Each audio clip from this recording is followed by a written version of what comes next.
Good morning and welcome to Korea Today, brought to you live from Seoul. Senior level officials from Korea and China will hold their third scheduled defense strategy talks in Seoul, where the issue of overlapping areas of Korea's military air jurisdiction and China's recently announced air defense zone will be discussed. And operations of Korea's oldest nuclear reactor have been halted. Details coming up in the headlines. And the number of economic online crimes are on the rise. We'll tell you the estimated scale of damage for this year later on in print. China is going green to tackle its air pollution. In the meantime, what can Korea do about the dust blowing in from China? We'll give you the updates. With Korea's gross national income per capita projected to hit a record high at $24,000, we take a look at some economic indicators with an expert. Then we'll take you on a tour along the East Coast on a night train to enjoy some of the best tastes in Gangwon-do. Shea Mainiki shows us how to dig into some crabs on this Thursday, November 28, 2013. From Arirang News, this is Korea Today. And good morning, you are watching Korea Today. Good morning, everyone. 'Tis the season of giving, and you're going to be seeing red kettles on the streets of Seoul and in other parts of Korea.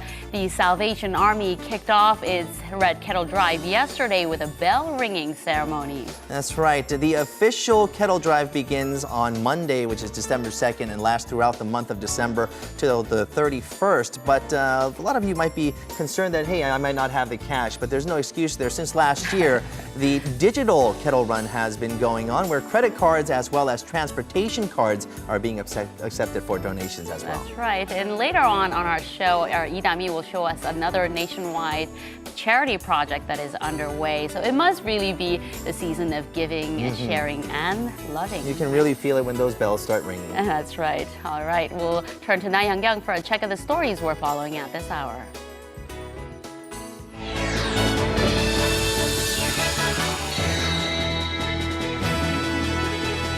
So the vice defense ministers of Korea and China will sit down today in Seoul to discuss the recent controversy about their overlapping air defense zones. Seoul is set to once again express its dissatisfaction to Beijing about including the aerial space above the Korea-controlled Eo-do in the Chinese air defense zone. Eo-do is a submerged rock mass located some 150 kilometers southwest of Korea's southernmost Marado Island. But some reports say finding a middle ground will not be easy. This is because a hardliner Chinese military official was quoted by China's state media CCTV earlier this week saying Beijing plans to expand and announce additional air defense zones, which would include areas above Korea's West and South Sea near the East China Sea. China's recent announcement of its air defense zone has caused quite a stir in the Northeast Asian region as it overlaps with those of Korea's as well as Japan's. Korea's oldest nuclear reactor, the Unit 1 in Kori nuclear power plant in the country's port city of Busan, went offline early this Thursday morning, 1:18 a.m. to be exact. Officials suspect it could be due to a malfunction involving the turbines. The Kori Unit 1 reactor first started operation in 1978, and its 30-year lifespan ended in 2007. But in 2008, it was officially approved to operate for another 10 years. Some experts have raised concerns as the reactor, which had gone through a 6-month-long maintenance this year, had just gone back online last month. Insiders say this will add to worries about power shortages this winter, as 6 of the nation's 23 nuclear reactors are now offline due to replacing faulty parts or routine maintenance. Korea relies on nuclear reactors to supply about 30% of the nation's total electricity. And the head of Kookmin Bank, one of the largest commercial banks here in Korea, has bowed before the public to apologize for the bank's 9 billion won or $8.5 million corruption scandal. I fully realize that all of our 22,000 employees, including myself and the management, should take responsibility. I am determined to think of this as the last chance to restore the public's trust. Yi's apology follows accusations on several of the bank's employees for embezzling the National Housing Fund bonds, as well as lending out loans unfairly and creating slush funds. The Financial Supervisory Service, which has been investigating the case, says the embezzled amount is likely to be more than $9 million. Prosecutors have also launched a separate probe on Wednesday into the bank's involvement in the corruption scandal.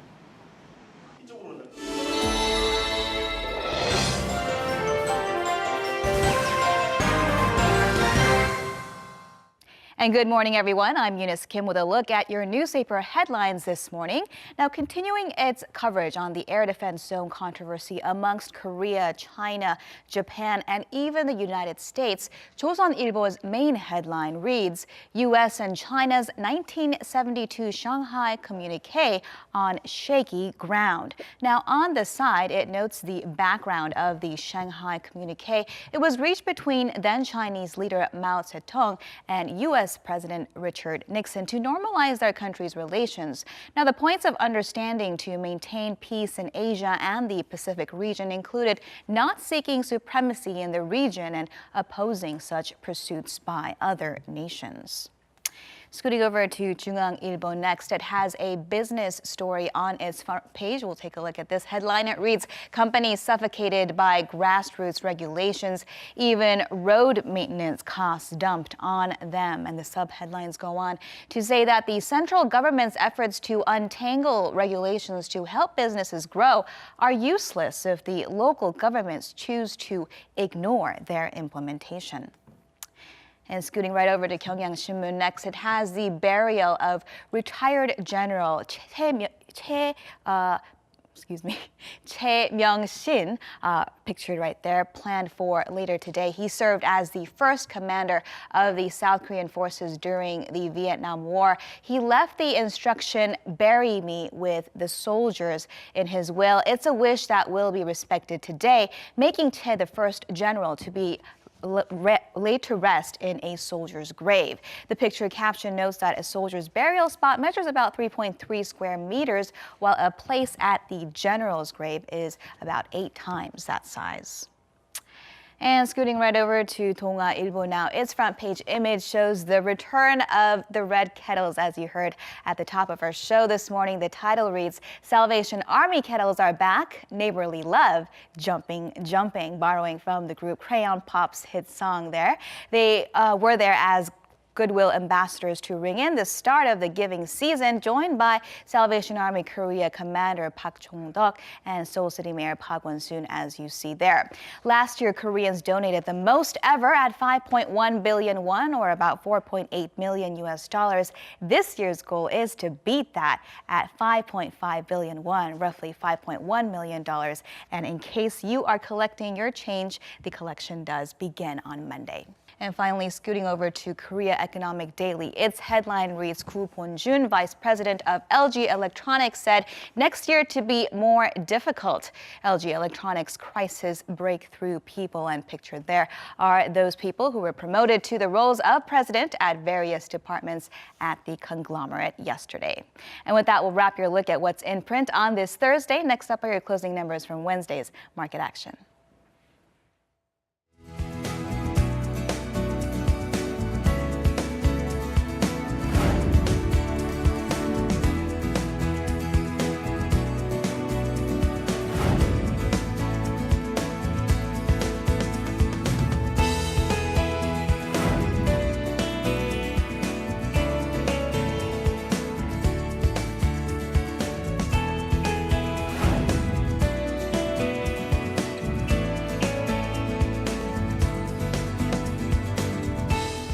Today is going to be the coldest day of the season, and something tells me that I'll say this a couple more times this year. And over again. Right, like a broken record. Every other day is going to be the coldest day of the season starting from today. For a look at today's weather conditions, we'll go to Dami. Dami, good morning. Good morning. How is to it out you. there? Good morning, everyone. Today I'm reporting live from Jongno-gu Seoul. My goodness, my face is almost half frozen right now because it is very cold this morning. There is a cold front that will be influencing most of the nation today. And right now here in Seoul, temperatures are at negative 5.9 degrees Celsius. But it's only going to feel colder because there are sharp gale winds blowing our way, making our body temperatures feel even colder, plummeting down to negative 10 degrees. So all I can say is bundle up from head to toe. Now, heavy snow advisories have shifted gears towards the west. There will be signs of snow over in Chungcheongnam-do, Jeollado, and Jeju Island. Now, due to the rain and snow that we received yesterday, roads may be quite slippery because it might have turned into icy patches. Please be cautious if you are on the roads. With that said, let's go ahead and take a look at the weather around Korea. Seoul, now all of our highs are within the single digits. Seoul at 0, Daejeon, Gangneung, Daegu, and Gwangju at 1, 2, 3, and 4, while Busan and Jeju Island at 6 degrees. These frigid weather conditions will continue throughout the week, but the Weather Center forecasts slightly milder conditions over the weekend. That's all I have for now. I'll be back in a few moments to introduce to you a heartwarming charity campaign.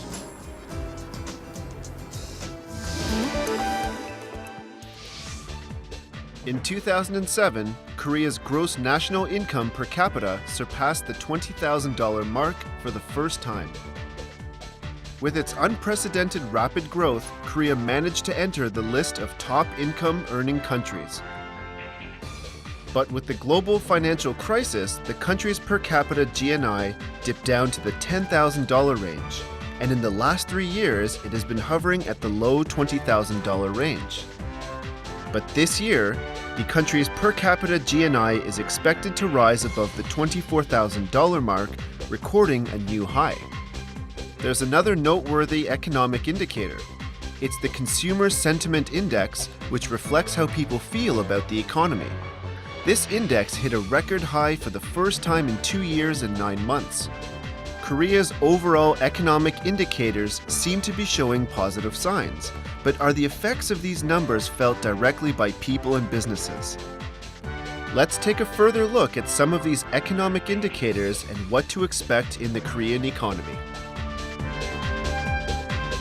And we shall do that with Professor Yang Jun-seok from the Catholic University of Korea's Department of Economics. Welcome to the program, Professor. Thank you for having me. Yeah, okay, so let's start off with recapping what the driving forces are behind the possible record high per capita GNI for this year. Well, it's because the per capita GNI is calculated in dollars, there's two big factors. The first is the growth of GNI, which is very close to growth of GDP, and the changes in the Korea dollar-won exchange rate. Now, the worrying story is that if you calculate the growth of Korean GDP in Korean won, it only grew by 3.3%. Right. So a lot of this growth in per capita GNI was driven by the changes in exchange rates. And unless the Korean consumers happen to consume an extraordinary amount of imports, they really can't feel that difference in exchange rate in their everyday living. So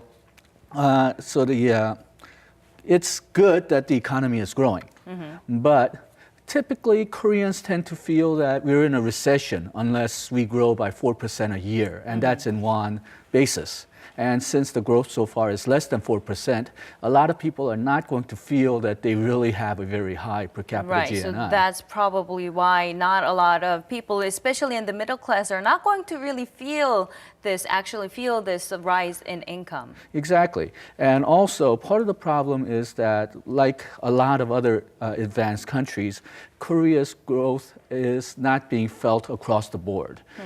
People who are at the top of the income scale, their incomes are going up, while the people who are on the middle class, the lower class, their income has been not falling, but holding only steady.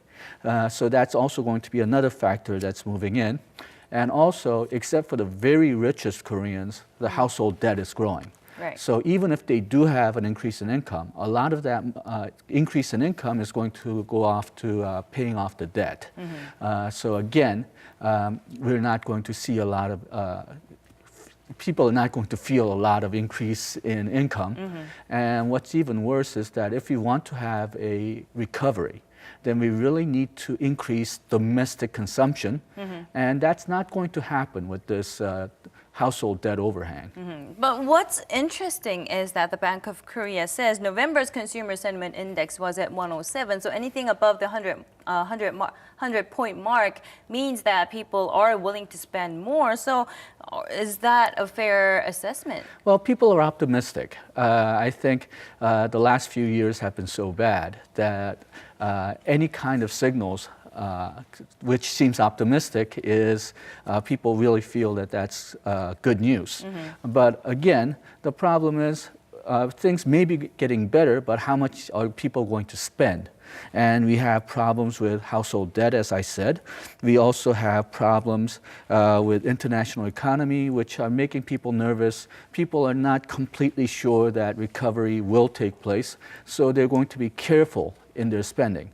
Also, while the consumer price index as a whole has been coming down, there has been some very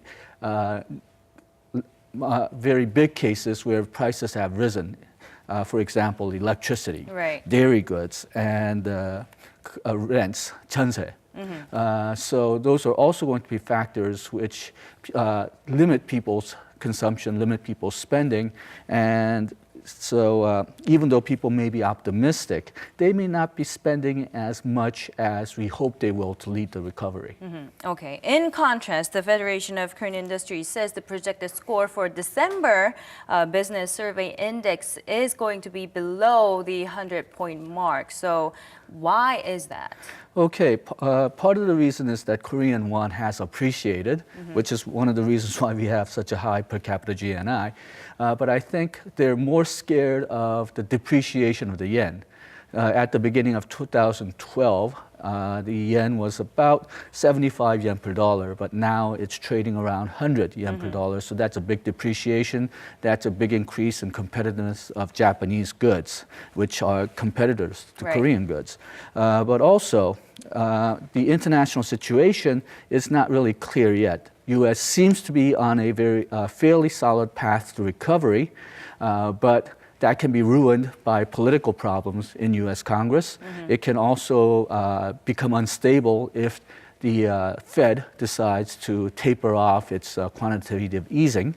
The European economy also seems to be stabilizing, but it can always become unstable if, say, a country like Greece starts getting into problems again. So things are very unstable right now. So people are very well, I won't say scared, but they're worried about the future. Careful. And also, the domestic politics hasn't been much of a help. The National Assembly, the politicians, the Blue House, they've all been giving mixed signals. Some of them say that they're going to really push businesses so that they can do better. They're going to make the economic environment in Korea more conducive to economic growth. But on the other hand, they've been also talking about things that can hurt growth and they can limit the activities of the businessmen. So they're not really sure which way the policies are going to go, and currently National Assembly is paralyzed. So they don't know which way exactly the policies are going to jump, whether it's going to go pro-business or anti-business. Right. There are a lot of external uncertainties as well as domestic uncertainties. But despite all of that, the government is still optimistic that the Korean economy will grow more next year compared to this year. And Hyundai Research Institute also says that most businesses will be able to overcome the current economic difficult situation. So what's your thought on that? Okay, well, situation is bad, but we've been through worse. I've just mentioned that the Japanese yen have depreciated quite a bit over the last 2 years, but they're back at the rate right before the financial crisis, right before the global financial crisis. So in a sense, we have, at least historically speaking, we've been through worse. Now, the businessmen may be pessimistic, but if you look at the statistics, then it's no worse than what we had in, say, 2008. And we got through that.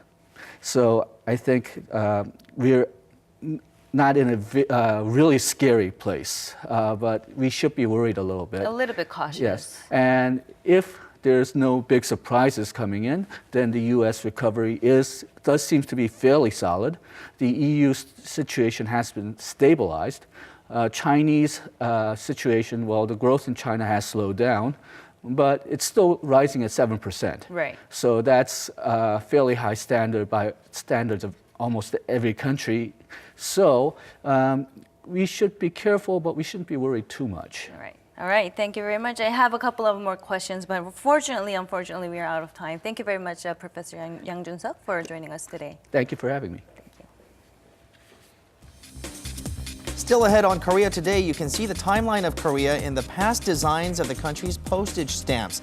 We put the small canvases of design under the microscope to look at the culture and transformations in stamps and see how they have evolved through the generations.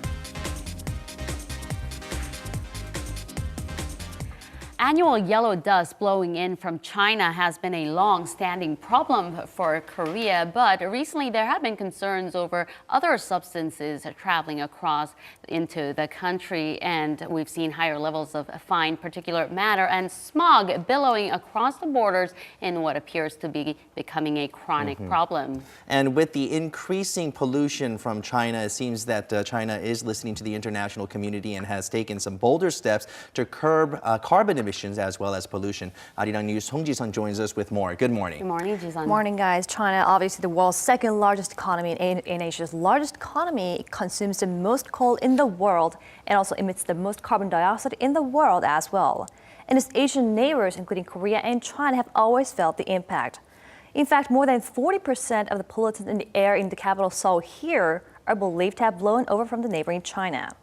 It may be a slow start, but China has finally begun renewing its efforts to fixing the air quality problem by launching measures to tackle the air pollution problem. Let's take a look. It seems like Beijing no longer wants to be tagged as the smoky gray capital of the world's second largest economy. At the UN Climate Change Conference in Warsaw, which ended over the weekend, the country pledged to balance its economic growth with stronger efforts to control pollution. At our pavilion, we are showing that the Chinese government, along with Chinese citizens, is making every effort to address air pollution. We have also launched the world's first National Low Carbon Day to encourage the public to help achieve the goal of a low-carbon China. That won't be easy. China relies on coal for about 80% of its energy generation, mostly due to the rising number of automobiles and factories, and consumes nearly half of the world's coal supply. As a result, China has the highest carbon dioxide emissions in the world. Going green is no longer an option. It's a must for the Asian country.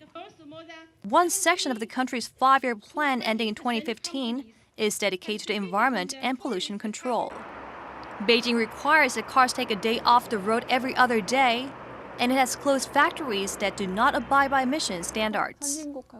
China's current green growth policy is different from that of developed countries. While those countries' goal of green growth is aimed at the public's well-being, China is in a position in which it must rehabilitate the environment, which has become heavily polluted over its 3 decades of rapid economic growth.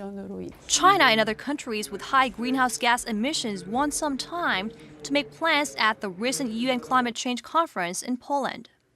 Member countries will have until 2015 to publish plans for cutting greenhouse gases starting in 2020. One of the problems as neighbors of China that we face, and the easterly winds, the easterly winds that come in, they blow a lot of the yellow dust as well as the smog, and now the particulate matter from the smog from China to our land. Now, is there anything practical that we can do about that? At this point, no, and there's no obligations that mandates China to actually do something about it. In fact, China is responsible for the dust and the particulate molecule deep dust coming to Korea and Japan. And Seoul and Tokyo have actually called on Beijing to provide detailed reports on China's air pollution levels, but Beijing has never provided that report so far. And the environment ministries of the 3 countries agreed in principle early this year to hold talks on air pollution control starting next year to find ways to address this issue.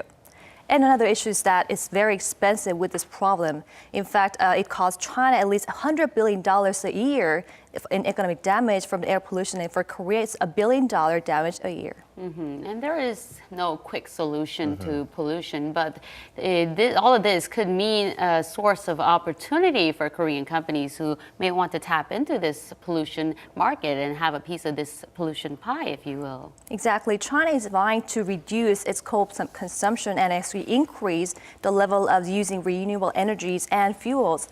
And Korea is hoping to take a leading role in boosting that green energy industry while tackling the pollution in China. And Korean companies are seeing new business opportunities there.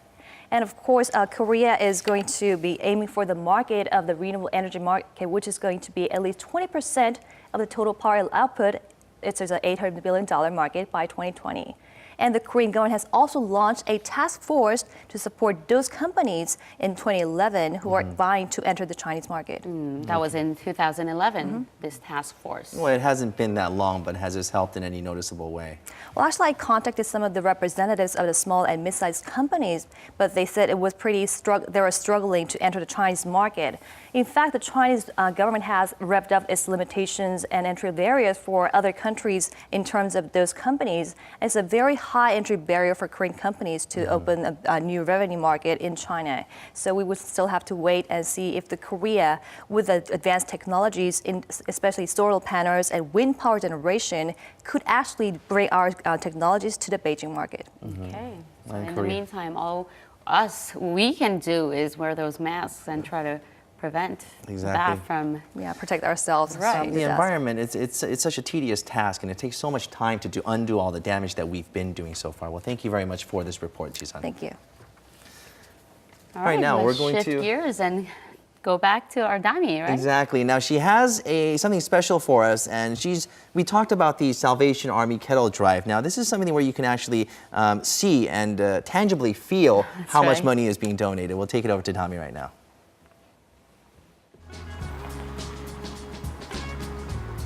I'm back reporting live from Gwanghwamun Square, where you can see this huge thermometer. It actually doesn't tell the current temperatures, although I wish it was half as warm as it is during the readings. But this is none other than the 사랑의 온도탑, or the Love Thermometer Tower. So basically, every single time a person or business donates money to charity, the mercury level on the Love Thermometer Tower rises. Now this year, they are aiming for an all-time high of collecting about $300 million. Now basically, this is how it works. So right now, every time 1% of the $300 million is filled, then the mercury level rises 1 degree. If you take a look at the level right now, it's pretty high considering that the Love Thermometer Tower has been out here less than a week. Currently, the mercury level is at 30.1 degrees. Now, if we convert that into money, that's slightly under $90 million. So that is a hot, sizzling number. It definitely does warm up the atmosphere here in Seoul, knowing that people are willing to share and donate. Now, the Community Chest of Korea set up a total of 17 Love Thermometer Towers last week on the 20th. Every year and New Year's, through the Hope Sharing campaign, the donation is collected and used towards those who are in need of help, whether they be teen head of households, the disabled, multicultural families, and more. Now, this year's Hope Sharing campaign will be held until January 31st, which is a total of 73 days. If you'd, why don't you go ahead and you can also take participation in this by donating through ARS or through internet banking. So this year, why not lend a helping hand, share the love, and participate in the Love Thermometer Tower. I'm Idami, Korea Today.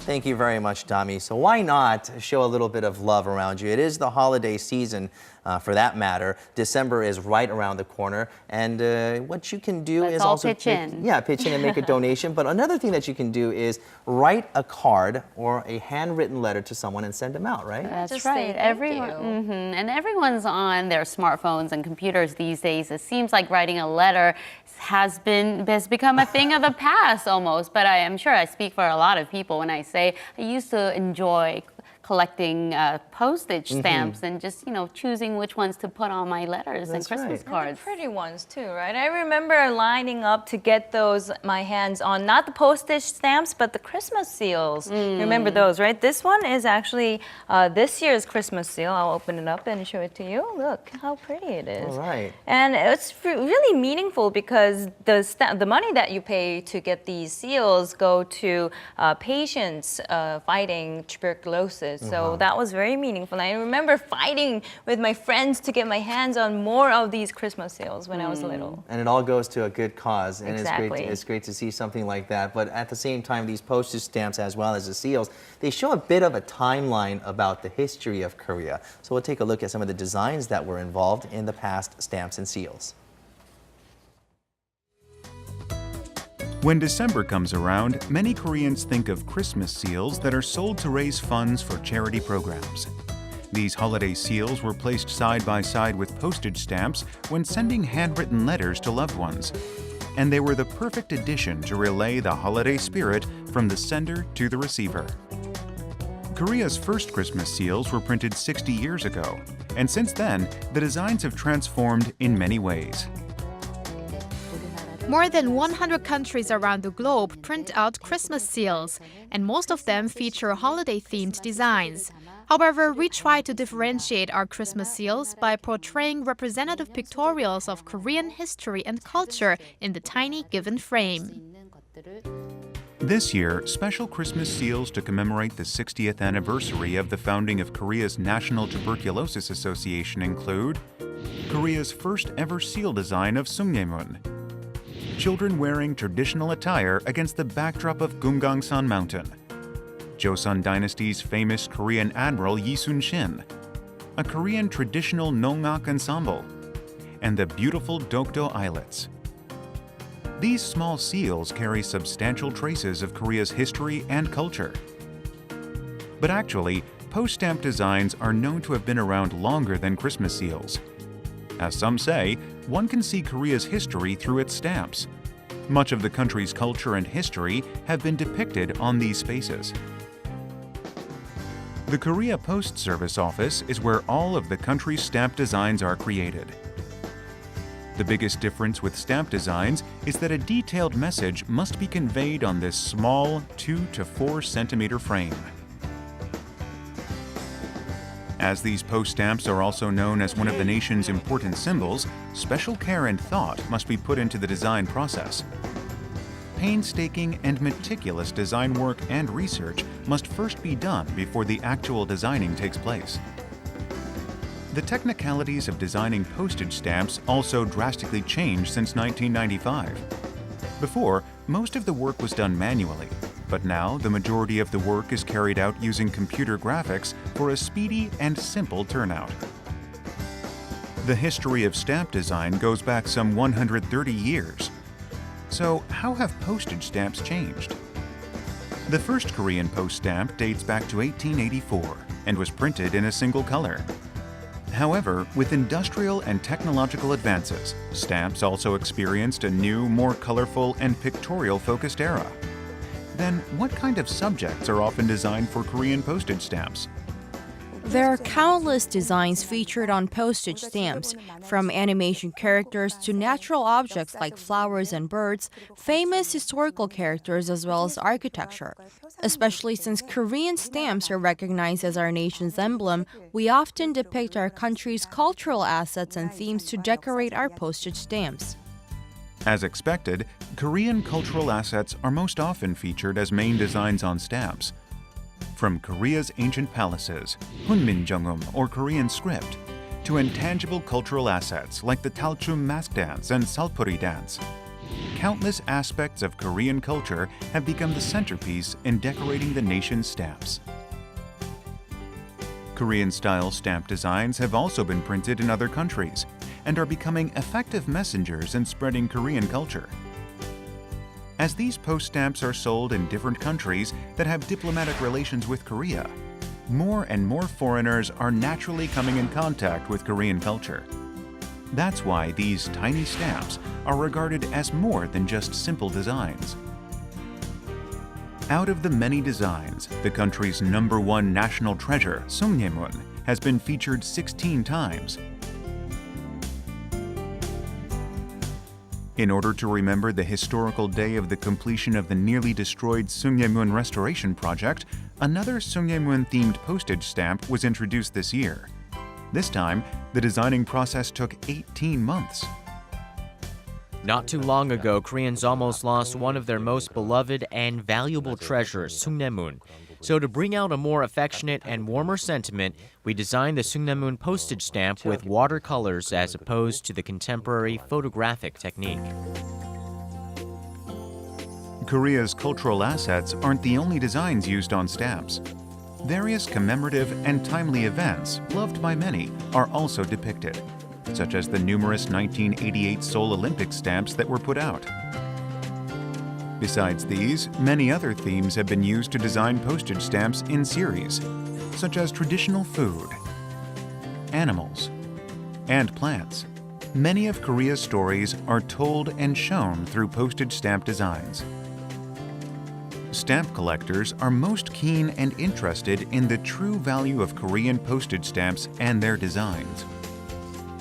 Nam Chang-woo has collected some 100,000 postage stamps over the last 50 years. Nam says every tiny stamp is inscribed with Korea's history and culture and is priceless. There's a saying, people learn more by looking at stamps than what they've learned at school. This is because if we really admire and look at our postage stamp designs, people can naturally become familiar with Korean history and culture. The reason why I love and collect these stamps is because I love my country's history and culture that are depicted on these little frames. Postage stamp designs have broken the initial classic looks. Now there are glow-in-the-dark stamps, as well as special orchid-scented stamps. Korean stamp designs are becoming more creative and innovative by the day. Due to rapid development of information and technology, postage stamps to many are becoming a distant memory. But this doesn't mean there are not enough unique designs to be featured on them. How about writing a letter to your loved ones and sending it with a small frame of Korea's history and culture?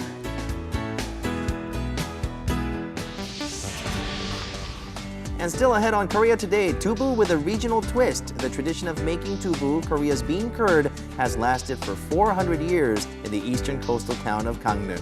Shea Mainiki takes you there to look at how it is made, how it's done, while also visiting a fisheries market. Yum.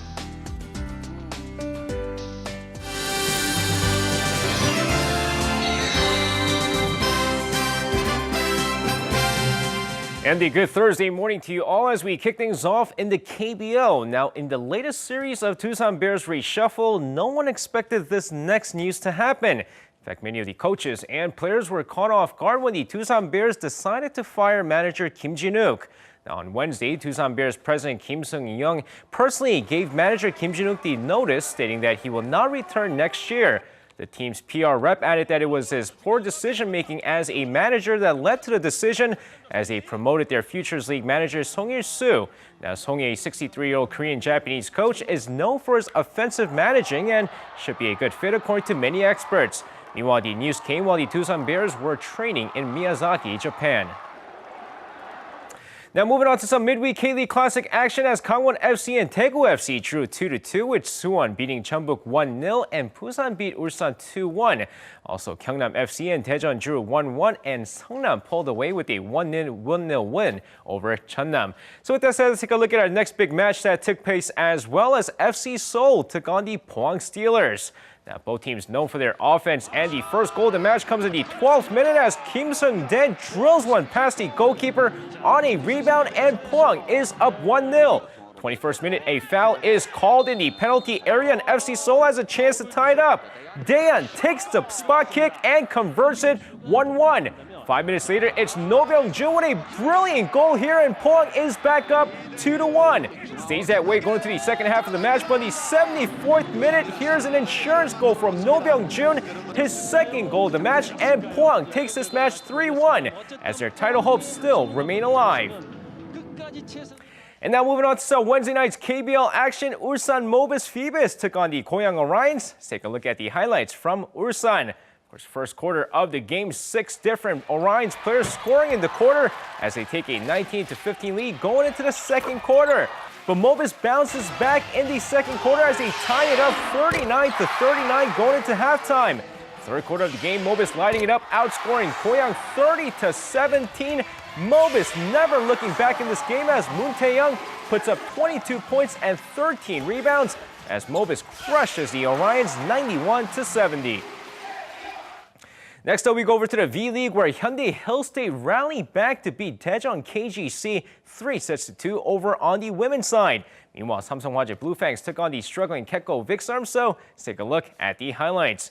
Now, first set, Samsung cruises through as they penetrate Kekko's defense 25-19 before taking the second set as well, 25-23. But the third set, Kekko looking like a different team here as they take the third set 25-21 to force a fourth set. Meanwhile, Leo Martinez struggling in this game but still manages 21 attack points on the night, with Lee Sung-gyu putting up 5 blocks as Samsung takes the fourth set 25-14 and a 3-1 victory. And that wraps it up for me. This has been SJ. Have a great rest of the day and see you guys again for your sports needs.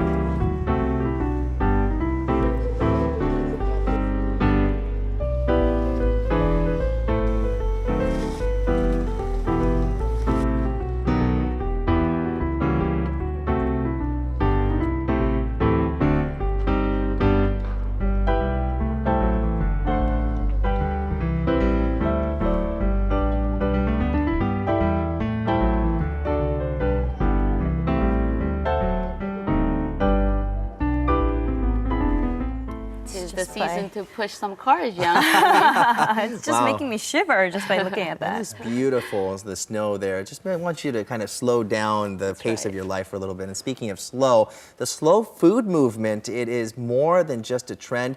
It has been ongoing, and Shea Mainicki went to Gangneung in the Gangwon-do area to find out a little bit more about this. Good morning. Good morning. You've probably stuffed yourself with seafoods. Gangneung is right next to the EC. Yes, I did eat lots of seafood, and I am still full right now. But I also got to eat some non-seafood stuff, which was made with the sea water, but it is non-seafood, considered well-being food. So non-seafood? Yeah, okay. So I'll show you guys on the video. So let's take a look at the report. Check it out. Gangwon-do sits in the mid-region of the Korean peninsula. But not only that, it's right by the East Sea. And along this provincial coast is the city of Gangneung. Gangneung's Jeongdongjin Beach is a popular destination that welcomes visitors all throughout the year. The most romantic way to get to the Jeongdongjin from Seoul is to hop on board the late-night train. Right now, the time is 11:25 p.m. I just got a train from the Cheonglongli station, and we are heading out towards the Jeongdongjin. This train will take about 5 hours to go. It's a Friday night, and seats on this train to the Jeongdongjin are almost completely full, as many are heading out to the beach to see the sunrise. I was lucky enough to reserve and purchase my ticket on Korail's English website before they sold out. I need to get some sleep now since I'll be busy up and about in the early morning hours tomorrow. We will soon be arriving at Jeongdongjin Station. Please make sure you have all It's your 4:30 a.m. Thank you. And we've arrived at the Jeongdongjin station. This station is known as the closest train stop to the beach. And here, you can immediately see the sun gradually come up. Why did you guys come here to the Jeongdongjin station? 정동진이 우리나라 대표에서 해돋이로 가장 유명한 장소기도 해서 일부러 찾아왔어요. At the beginning of the year, Jongdongjin Beach is crowded with visitors coming to see the sunrise and make their wishes.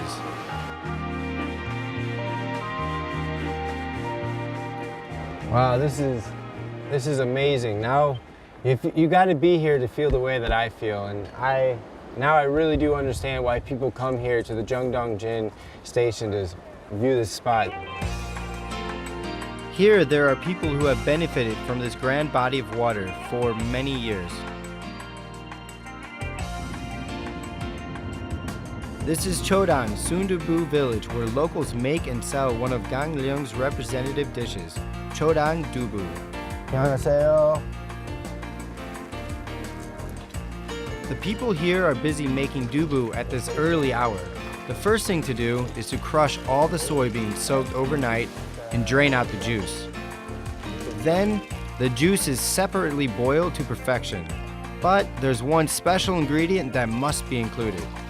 What are you putting in this right now? 이게 저기 우리 동해 바닷물에 앞에 있는 이 응고제로 다른 데는 간수를 쓰는데 이 초당에서는 이 바닷물로 응고제를 써요.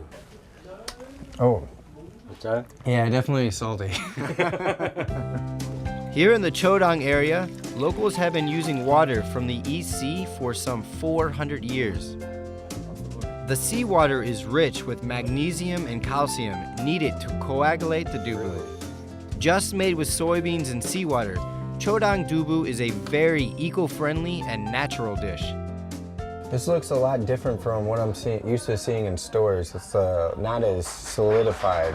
요거는 초두부라 그리고 맨 처음에 나온 이제 두부, 초리들 순두부라고도 많이 얘기하죠. In order to make firmer dubu, the soft sundubu needs to be pressed down with a rock for about another hour or so to remove the moisture.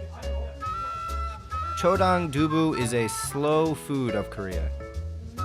I wonder how this traditional Chodang dubu tastes. Oh wow. It's really delicious. It's really easy to eat. Actually, I don't need to chew it. And no, I don't think I need any sauces with it because the water inside is really not very salty, not overly salty, but perfectly salty. And finally, the firmer dubu is also done.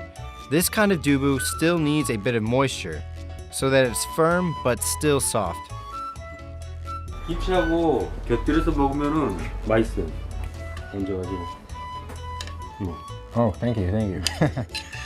Just made dubu with kimchi, it's the perfect match. This tastes a lot better than other dubus that you would probably find in the restaurants. Just absolutely perfect.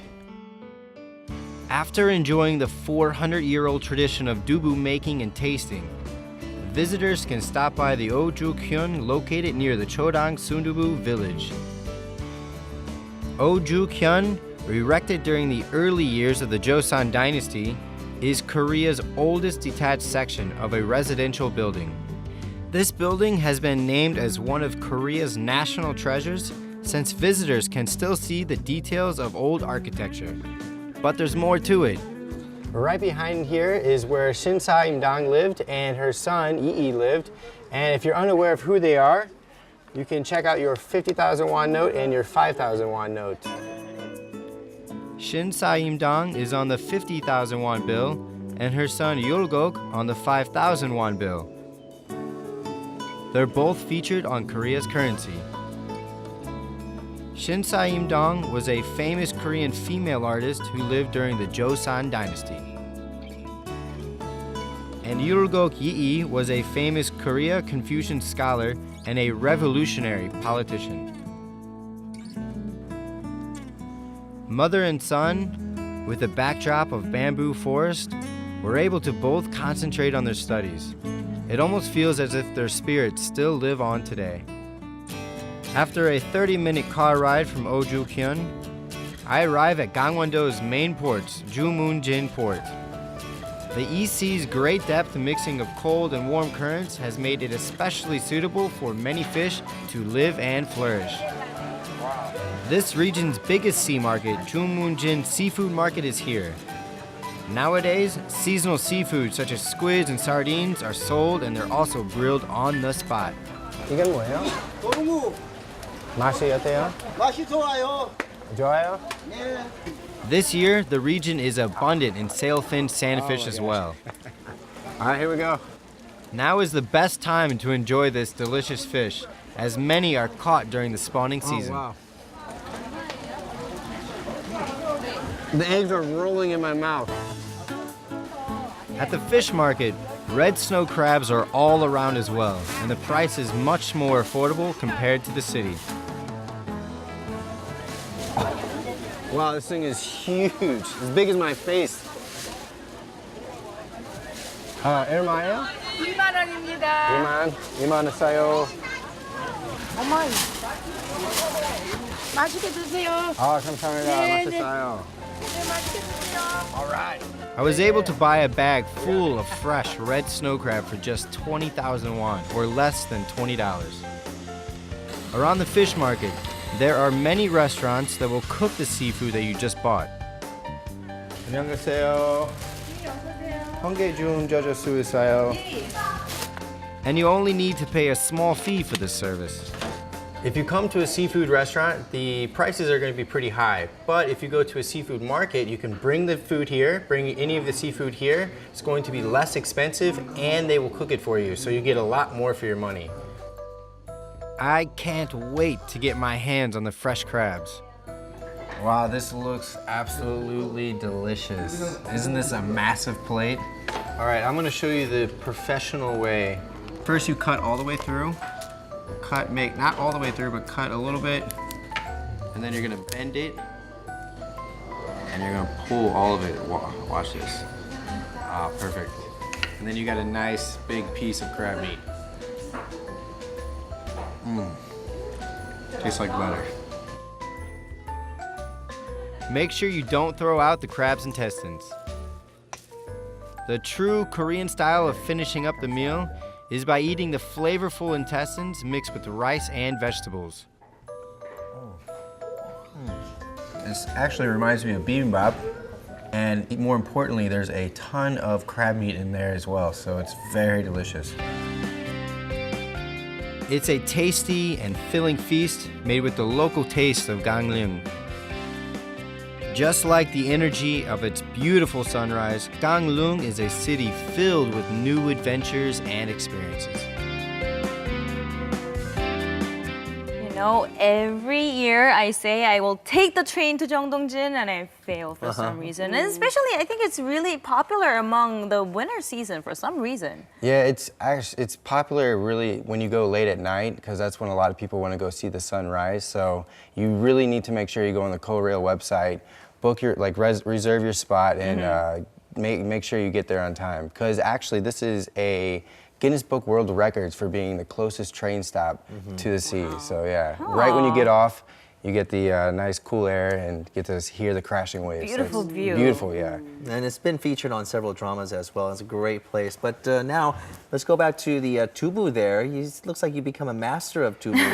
Yeah, it was really cool. We got to see the entire process from beginning to end. So we got to see the many steps that went into it, which was a lot more intricate than I thought, I would have ever imagined. And what I thought was really important is that you can see different shapes when you go to the store and buy stuff, but this before the coagulation is when they actually shape it by, put it down by stone. So a lot more intricate than I thought, and it was very delicious to try. So this is the non-seafood that you were teasing us about. Okay, the non-seafood. Okay, let's talk about seafood now. There is, what they say, there is a ton of fish in the ocean, and there is literally a ton of fish in the Jongdongjin seafood market, right? And what are some of the things that you wanted to try but couldn't try, maybe? There was lobster there that I wanted to try. There was some fish that looked really delicious. Oh man, when we were walking through the market, there was lots of stuff that I really wanted to get. And I'm not very great with eating squid, but it looked really good there. So coming right from the coast, I'm sure it's all delicious. So on your next trip, squid it is. Yes, I hope so. Okay, we'll end on squid today, on Korea Today, on this Thursday morning. All right, we'll see you back here tomorrow morning at 7 a.m. Have a great day. It's going to be cold, so bundle up. Let's have some squid. I want the sardines. The grilled sardines just looks fabulous. Thanks for watching. Bye-bye. Bye-bye.